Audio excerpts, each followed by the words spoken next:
अगर आपकी या आपके अपनों की अगर विवाह होने वाला है या भविष्य में अगर होने वाला है या हो रहा है तो इस वीडियो को आप लोग जरूर देखें।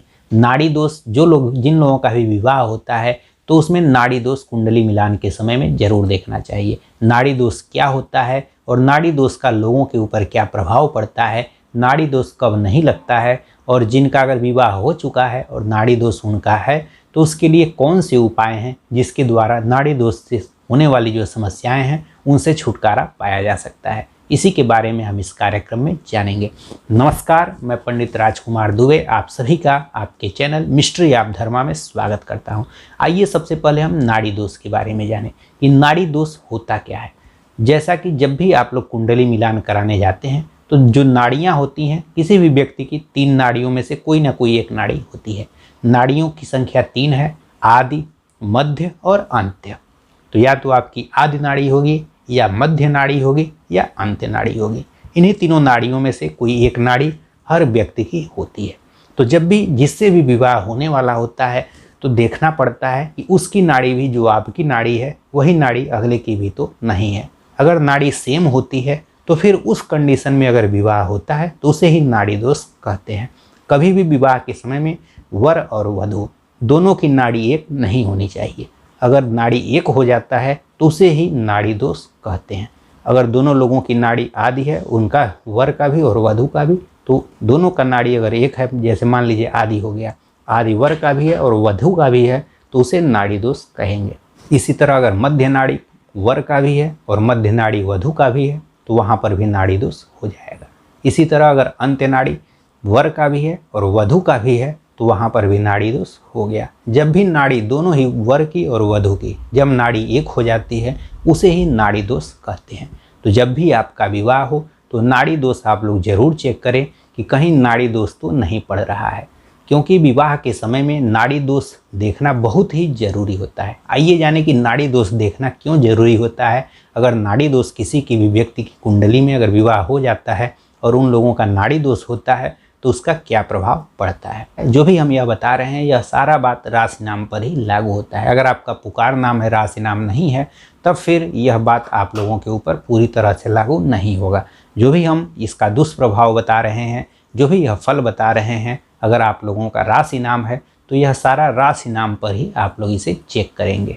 जो आपकी राशि नाम होगी उसी पर यह सारा फल लागू होगा। जब भी विवाह की बात आती है तो विवाह से पहले वर और वधू का गुण मिलान किया जाता है। गुण मिलान करते समय 8 कूटों पर विचार किया जाता है, जिसमें से नाड़ी का विचार करना सबसे मुख्य होता है। नाड़ी जब भी आप लोग किसी अनुभवी पंडित जी के पास जाते हैं तो वह नाड़ी को देखेंगे और देखेंगे अगर नाड़ी का मिलान नहीं हो रहा है तो वह पहले ही मना कर देंगे। तो नाड़ी का मिलान सबसे पहले किया जाता है, क्योंकि जो नाड़ी का मिलान होता है अगर नाड़ी दोष निकलता है तो यह नाड़ी वाले कूट का टोटल 8 गुण होता है। तो 8 गुण अगर मिलेगा तो टोटल एक ही बार में 8 गुण मिल जाता है, और अगर नाड़ी दोष हो जाता है तो सीधे 0 अंक मिलता है। तो जब भी विवाह हो तो नाड़ी दोष सबसे पहले चेक कर लें। नाड़ी दोष का नुकसान क्या है, आइए हम नुकसान के बारे में जानें। तो नाड़ी दोष का बहुत ही बड़ा नुकसान होता है। अगर सेम नाड़ी आप लोगों की हो जाती है वर और वधू की, तो जितना भी जीवन भर आप लोगों का कष्टमय बीतता है, या तो एक आदमी की मृत्यु हो जाती है, या तो पुरुष की मृत्यु हो जाएगी, या महिला की मृत्यु हो जाएगी, और जो भी एक व्यक्ति रहेगा तब वैसे ही उसे रहना पड़ेगा या उसे दूसरी शादी करनी पड़ेगी। या फिर अगर दोनों लोगों में से अगर मृत्यु नहीं होता है तो फिर उनको जीवन भर कोई ना कोई कष्ट जरूर भोगना पड़ता है। इसलिए विवाह के करने से पहले आप लोग कुंडली मिलान, जो गुण मिलान होता है, गुण मिलान में नाड़ी दोष को जरूर देखना चाहिए। नाड़ी दोष के बारे में नारद पुराण में साफ बताया गया है कि अगर हर तरह से आपका गुण मिल रहा हो, लेकिन अगर आपकी कुंडली में नाड़ी दोष हो तो आप लोगों को विवाह नहीं करना चाहिए। सारे अगर आपके गुण मिल रहे हों उसके बावजूद भी अगर आपका नाड़ी दोष पड़े तो आप लोग विवाह बिल्कुल भी न करें। तो नाड़ी दोष की प्रधानता, जब भी आप लोग गुण मिलान करें नाड़ी दोष की प्रधानता होती है। नाड़ी दोष आप लोग जरूर देखें। अब आइए जानें कि जब नाड़ी दोष होता है तो कौन कौन सी समस्याएं होती हैं। अगर मान लीजिए वर का भी आदि नाड़ी है और कन्या की भी आदि नाड़ी है, अगर दोनों लोगों की नाड़ी आदि है तो फिर अगर विवाह हो गया तो उन लोगों का दूर दूर रहना निश्चित है। या तो एक व्यक्ति विदेश रहेगा, एक व्यक्ति घर रहेगा, दोनों लोग दूर दूर ही रहेंगे। या तो जो अगला व्यक्ति होगा बॉर्डर पर रहने वाला काम करेगा, हमेशा वो दूर ही रहेगा, या विदेश रहने वाला होगा हमेशा वह दूर ही रहेगा। किसी न किसी तरह से दोनों लोग दूर जरूर रहेंगे, दूर रहेंगे, नहीं तो फिर तलाक होना निश्चित है। किसी भी तरह से उन दोनों लोगों का अगर पास में भी रहते हैं तो हमेशा उन लोगों के बीच में दूरी बनी रहेगी, उन लोगों का दूर होना निश्चित है। अगर वर और वधू दोनों की नाड़ी अगर आधी आ जाती है तो उन लोगों का दूर रहना तो जीवन भर निश्चित है। तो इसलिए अगर आदि नाड़ी का दोष लगता है तो दोनों के बीच में सेपरेशन पूरे जीवन भर बना रहता है, या तो तलाक हो जाएगा या किसी भी तरह से जो पुरुष होगा चाहे महिला होगा वह दूर काम करती होगी, उन लोगों के बीच में दूरी हमेशा बनी रहेगी। घर पर भी रहेंगे तो उन लोगों के बीच में हमेशा दूरी बनी रहेगी, आपस में बात नहीं होगा और वे लोग आपस में दूरी बना के ही रहेंगे। तो आदि नाड़ी अगर दोनों लोगों की है तो आदि नाड़ी वाला दोष होने पर यह फल मिलता है। अब आइए जाने कि अगर मध्य नाड़ी का दोष है तो फिर क्या फल मिलता है। अगर मध्य नाड़ी पुरुष का भी है और मध्य नाड़ी जो वधू है उसका भी है, वर और वधू दोनों की नाड़ी अगर मध्य हो जाती है तो इसके कारण जो भी पुरुष होगा या महिला होगी दोनों में से कोई ना कोई एक व्यक्ति को बहुत ही भयंकर कष्ट होता है, मृत्यु के समान आजीवन उसको कष्ट होता रहता है। कोई ऐसी खतरनाक बीमारी उसको हो जाएगी जो आजीवन रहेगी और आजीवन उसको मृत्यु तुल्य कष्ट होता रहेगा। या फिर दोनों लोग दूर रहेंगे, अगर दूर रहेंगे तब मृत्यु तुल्य कष्ट नहीं होगा, लेकिन अगर पास में रहेंगे तो दोनों लोगों में से किसी एक व्यक्ति को मृत्यु तुल्य कष्ट जरूर होगा। तो अगर पास रहते हैं तो मृत्यु तुल्य कष्ट जरूर होगा, या फिर किसी एक व्यक्ति की मृत्यु हो जाती है तो वर या वधू दोनों में से किसी एक व्यक्ति की मृत्यु हो जाएगी, या फिर दोनों में से किसी न किसी एक व्यक्ति को मृत्यु तुल्य कष्ट हमेशा बना रहेगा। नहीं तो फिर दोनों लोग दूर दूर रहेंगे। अगर दूर दूर रहेंगे तो फिर मृत्यु तुल्य कष्ट नहीं होगा, नहीं तो फिर अगर पास रहेंगे तो कोई ना कोई ऐसी बीमारी जरूर हो जाएगी, खतरनाक बीमारी रहेगी जिसका आप लोगों को जीवन भर ढोना पड़ेगा, या फिर आप लोगों में से किसी एक व्यक्ति की मृत्यु हो जाती है। इसलिए जब भी आप लोगों की कुंडली में मध्य नाड़ी दोष हो तो उसे आप लोगों को विवाह नहीं करना चाहिए। अब आइए जाने अंत्य नाड़ी की बात करें। अगर अंत्य नाड़ी पुरुष का भी है, वर का भी है और अंत्य नाड़ी कन्या के भी है तो वहाँ पर अंत्य नाड़ी दोष हो जाएगा। और अगर अंत्य नाड़ी दोष है तो इसमें तो इसका कष्ट तो यह है अगर आप दूर भी रहेंगे तब भी कष्ट होगा। अभी आदि नाड़ी और मध्य नाड़ी में तो कुछ गनीमत थी कि दूर रहने पर कष्ट नहीं होता है, लेकिन अगर अंत्य नाड़ी दोष आप लोगों की कुंडली में है तो आप लोग दूर रहिए या पास रहिए, आप लोगों को कष्ट जरूर होगा। प्रारंभ में तो बहुत अधिक कष्ट होगा, लेकिन भविष्य में कष्ट धीरे धीरे कम हो जाएगा और अकेले भी रहेंगे तब भी आप लोगों को कष्ट होता रहेगा। तो अंत्य नाड़ी दोष अगर आप लोगों की कुंडली में है तो आप लोग चाहे दूर रहें चाहे पास रहें, आप लोगों को कष्ट जरूर होगा और इसमें मृत्यु की संभावना बहुत अधिक रहती है। इसलिए अगर अंत्य नाड़ी दोष हो तो भूल करके भी आप लोग विवाह न करें।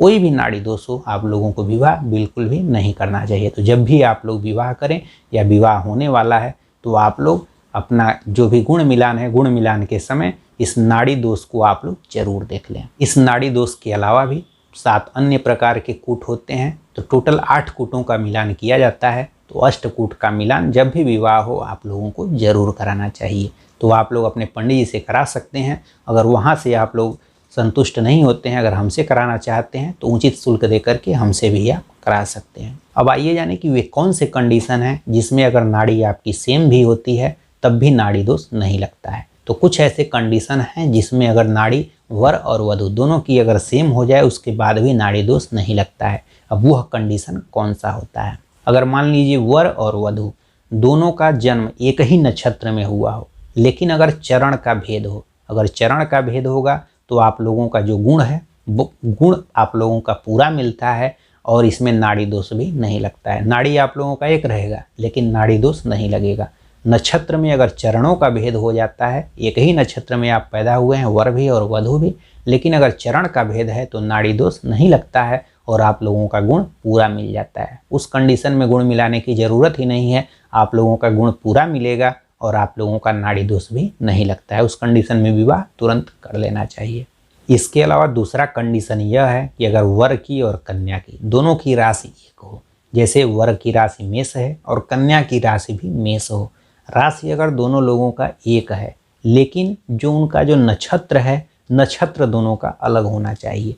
जैसे वर का नक्षत्र अगर मान लीजिए अश्विनी का है और कन्या का नक्षत्र भरणी का है, तो दोनों का नक्षत्र अलग अलग हो गया। अगर नक्षत्र अलग अलग होगा तो उस कंडीशन में नाड़ी दोष नहीं लगता है।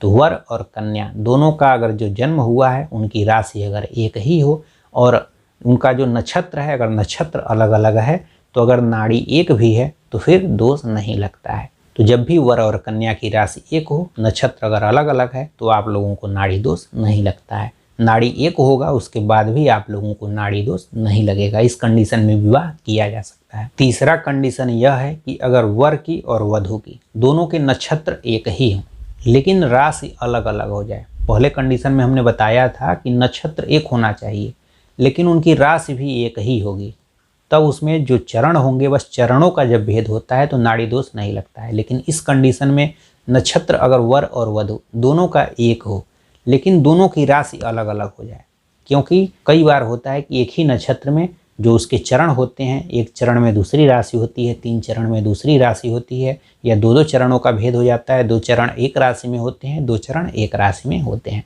तो इस कंडीशन में अगर ऐसा कंडीशन बने कि वर और वधू दोनों का नक्षत्र तो एक हो लेकिन जो उनकी राशि है दोनों की राशि अलग अलग है, उस कंडीशन में दोनों का अगर नाड़ी एक हो और वर का जो जन्म का जो नक्षत्र का जो चरण है कन्या के नक्षत्र चरण से अगर पहले वाला हो, उस कंडीशन में नाड़ी दोष नहीं लगता है। यानी जो वर का नक्षत्र का जो चरण है वह कन्या के नक्षत्र से के जो चरण है उससे पहले आना चाहिए। जैसे मान लीजिए वर का नक्षत्र, जैसे अगर मान लीजिए कृतिका नक्षत्र हो और कृतिका नक्षत्र में वर का जो नाम है वह अ से शुरू हो और कन्या का नाम जो बाद के जो उसके 3 अक्षर होते हैं ई उ ए, इन अक्षरों से हो, तो उस कंडीशन में आप लोगों में नाड़ी दोष नहीं लगेगा। नाड़ी एक होने के बाद भी इसमें नाड़ी दोष नहीं लगता है। दोनों नक्षत्र तो एक ही हों लेकिन अगर राशि अलग अलग हो जा रही है, कन्या की राशि वृक हो जा रही है और वर का जो राशि है वह मेष हो जा रहा है, लेकिन जो लड़के के जो नक्षत्र का जो चरण है वह कन्या के नक्षत्र के चरण से पहले आ रहा है, तो इस कंडीशन में जो नाड़ी दोष होता है वह नहीं लगता है। तीसरा कंडीशन है वो थोड़ा टिपिकल है, तो इसको आप लोग समझ सकते हैं कि अगर नक्षत्र दोनों का एक हो लेकिन नक्षत्र में जो चरण है लड़के का पहले आना चाहिए और उनकी राशि अगर अलग अलग है, तब भी नाड़ी दोष होने के बाद भी दोष नहीं लगता है। तो आप लोग इस तरह से इसको किसी भी अगर अनुभवी ज्योतिषी से या पंडित जी से अगर आप लोग दिखाते हैं तो वह बता सकते हैं कि अगर नाड़ी एक भी है तो इस तरह से अगर कंडीशन आप लोगों की कुंडली में आपकी राशि के अनुसार बन रहा होगा तो फिर आप लोगों को नाड़ी दोष नहीं लगता है। तो जब भी विवाह करें आप लोग नाड़ी दोष को जरूर देख लें। अब आइए जानें कि अगर आप लोगों का विवाह हो चुका है और आप लोगों का राशि के अनुसार आप लोगों का जो नाम है, आप लोगों के नाम के अनुसार अगर नाड़ी दोष है तो उसका फिर क्या उपाय करें। अगर आप लोगों का विवाह हो गया और नाड़ी दोष है तो उसको ख़त्म तो नहीं किया जा सकता, क्योंकि कोई भी दोष हो उसको ख़त्म नहीं किया जा सकता। बस यही है कि पूजा करके जो वह दोष होता है उसको शांत किया जा सकता है, उसको कम किया जा सकता है। लेकिन अगर दोष बन गया तो फिर उसको ख़त्म नहीं किया जा सकता, बस उसके प्रभाव को कम किया जा सकता है। तो अगर कोई कहे कि अगर दोष बन रहा है यह पूजा कर लीजिए, इसके द्वारा यह दोष खत्म हो जाएगा, तो अगर दोष बन गया तो दोष तो खत्म नहीं होता है, हाँ उसका प्रभाव कुछ कम किया जा सकता है। अगर आप पूजा करते हैं तो उसके द्वारा इस दोष को कम किया जा सकता है, उसका प्रभाव कुछ कम हो जाएगा। तो आइए जाने कि वे उपाय कौन है। तो इसका जो उपाय है उसमें उपाय के लिए आप लोगों को महामृत्युंजय मंत्र का कम से कम 1.25 लाख बार खुद अगर जप कर सकते हैं तो खुद रोज प्रतिदिन जप करिए। इस व्रत का संकल्प करा लीजिए, खुद जपिए, नहीं तो पंडित जी के द्वारा, बहुत अधिकतर लोग पंडित जी लोगों के द्वारा ही कराते हैं, क्योंकि खुद जपना लगभग बहुत टाइम लगेगा। तो पंडित जी के द्वारा ही आप लोग महामृत्युंजय मंत्र का 1.25 लाख बार जप करा सकते हैं। महामृत्युंजय मंत्र के जाप कराने से भी 1.25 लाख बार अगर आप जप कराते हैं तो इस महामृत्युंजय मंत्र के जाप कराने से भी जो यह नाड़ी दोष होता है यह शांत होता है। इसके अलावा दूसरा उपाय यह है कि अगर आप लोग मान लीजिए अगर विवाह नहीं हुआ है और विवाह से पहले ही इस अगर नाड़ी दोष की शांति कराना चाहते हैं तो उसके लिए अगर आप लोगों का अगर नाड़ी दोष पड़ रहा है, अगर आप लोगों को मजबूरी है कि हाँ इनसे शादी हमको करना ही है, तो उस कंडीशन में विवाह से पूर्व ही कन्या का विवाह भगवान विष्णु की मूर्ति के साथ कराया जाता है। इससे नाड़ी दोष का प्रभाव कुछ कम हो जाता है। तो इस कंडीशन में अगर इस उपाय को करते हैं तो नाड़ी दोष का प्रभाव कुछ कम हो जाता है और उसके बाद आप लोग विवाह कर सकते हैं। इसके अलावा अगर आप लोगों का विवाह हो चुका है तो आप लोग महामृत्युंजय मंत्र का जितनी संख्या में आप लोगों की इच्छा हो आप लोग प्रतिदिन महामृत्युंजय मंत्र का अगर आप लोग जाप करते हैं तो उसके द्वारा भी इस नाड़ी दोष को शांत किया जा सकता है। तो नाड़ी दोष अगर आप लोग भगवान शिव की शरण में चले जाइए, भगवान शिव की आराधना करिए, या भगवान शिव का किसी भी प्रकार से अगर आप लोग पूजा करते हैं या कराते हैं तो उससे नाड़ी दोष कुछ शांत हो जाता है। तो अगर आप लोगों का विवाह हो चुका है और अगर आप लोगों की कुंडली में नाड़ी दोष है तो आप लोगों को भगवान शिव की जितनी हो सके आराधना करनी चाहिए, या पंडित जी लोगों के द्वारा किसी भी प्रकार का अनुष्ठान आप लोगों को भगवान शिव का ही कराना चाहिए। भगवान शिव के ही अनुष्ठान कराने से, या फिर इसके अलावा भी बहुत सारे उपाय हैं जो पंडित जी लोगों के द्वारा अगर आप पूछेंगे तो वे लोग आप लोगों को बता देंगे। उसके द्वारा आप लोग नाड़ी दोष से मुक्ति पा सकते हैं। समाप्त तो नहीं होगा, हाँ उसका प्रभाव कुछ कम किया जा सकता है। हमने नाड़ी दोष के बारे में जो भी कुछ बताया, तो अगर आप लोगों का विवाह होने वाला है तो आप लोग जब भी विवाह हो, आप लोग विवाह होने से पूर्व इस अष्टकूट मिलान को जरूर कराएं और नाड़ी दोष को आप लोग जरूर मिलान करा लें। विवाह होने से पूर्व नाड़ी दोष का मिलान कराना बहुत ही जरूरी होता है।